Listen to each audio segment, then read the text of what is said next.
Busco un lugar para vivir y descansar, donde no hace falta ni llamar. Hola, ¿qué tal? Un saludo para todos aquellos que siguen Pan de Vida. El mensaje que traigo para hoy, lo he titulado Efectividad de la gracia de Dios. La gracia de Dios se hace efectiva cuando vivimos en su voluntad. Una de las cualidades de la gracia de Dios es el poder que nos capacita para que podamos vivir la vida que Él nos llama a vivir. Dios jamás nos concederá su gracia si andamos y vivimos fuera de su voluntad. Pero, ¿qué es la voluntad de Dios?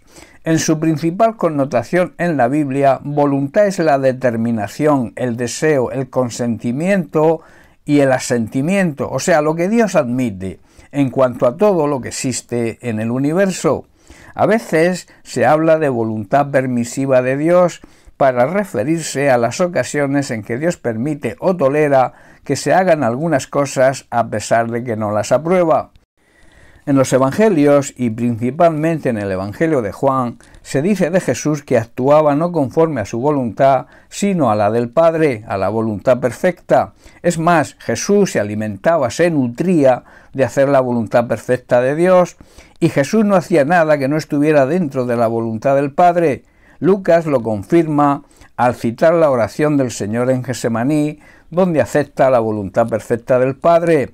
Está en Lucas capítulo 22, versículo 42, y esta es su oración. Padre, si quieres, te pido que quites esta copa de sufrimiento de mí. Su mayor sufrimiento era la separación que tenía que sufrir del Padre. Sin embargo, quiero que se haga tu voluntad y no la mía. Querer imponer nuestra voluntad en la mayoría de las veces es por orgullo y por soberbia. El apóstol Santiago nos dice: Dios resiste a los soberbios y da gracia a los humildes. Dios nos da aún más gracia para que podamos hacerle frente a los malos deseos de nuestra naturaleza pecaminosa. Las Sagradas Escrituras dicen que Dios se opone a los orgullosos, pero muestra su favor a los humildes.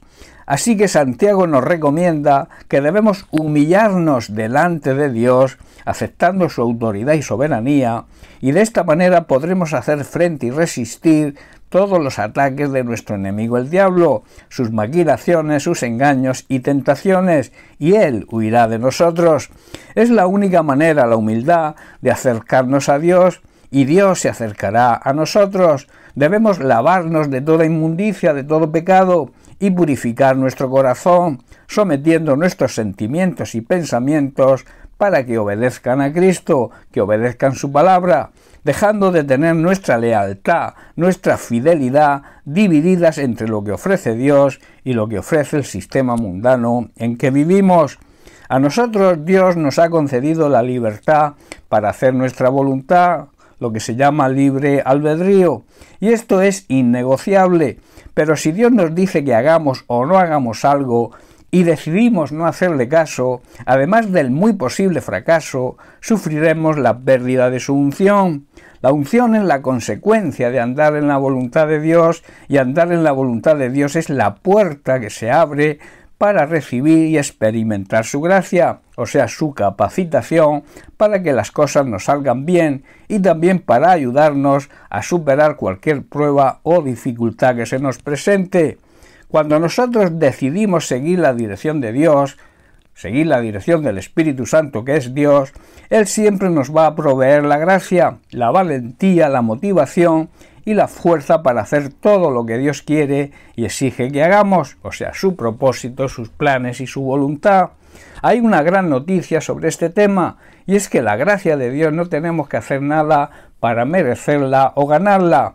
Cuando decidimos seguir el plan y la voluntad de Dios, Él siempre está preparado y dispuesto a ayudarnos. Esto es lo que significa su gracia.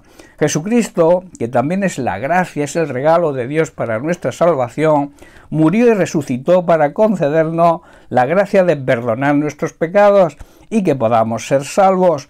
Y además su gracia nos ayuda a que podamos caminar, a que podamos vivir de una manera recta y honrada que agrada y nos exige Dios. Si estás teniendo problemas por desechar la palabra de Dios y seguir tu propio camino, recapacita y dile a Dios que quieres seguir a Cristo. Pídele que quieres recibir la gracia de su salvación. También pídele sus consejos y su guía, que quieres empezar a hacer su voluntad, y entonces recibirás su gracia, el regalo de la salvación y la capacitación para conseguir vivir en su voluntad. Bien, pues hasta aquí el mensaje de hoy. Que Dios te bendiga. Un abrazo.